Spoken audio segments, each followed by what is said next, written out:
Hi guys, look at the tissue guys. Kaunti na lang natira. So, sayang din naman guys kung itapon. Gusto ko kasing tulungan yung boss ko, kaya ang gagawin ko guys, ito. Ito din yung isang pieces na kaunti na lang din, pareho sila. So, hindi naman ito mahalata guys kasi ipagsama mo lang. Sama ko lang silang dalawa. Ganyan, tsaga lang guys.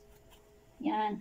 Para makatipid guys, yung mga boss natin o tayo mismo sa business natin, ganito lang gagawin. Pagsama mo silang dalawa. Yan, diba? Ano boss?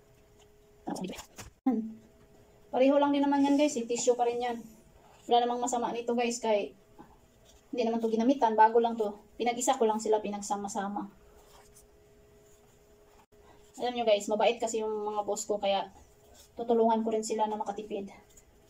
Dapat bibili sila ngayon ng tissue na halagang 60 pesos. So makasave na sila sa 60 pesos, kaya meron ako ditong dalawa.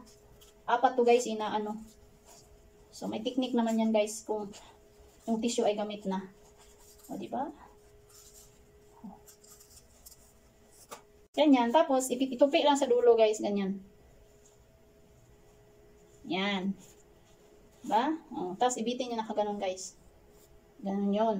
So, sana may tutunan kayo. Tulungan naman yung mga boss nyo, guys. Huwag nyo sayangin yung mga pinagastuhasan ng boss nyo. Yan. May lagayan kasi sa tissue dun. Doon na yan ibitin. Pasok nyo dun. Okay, thank you for watching.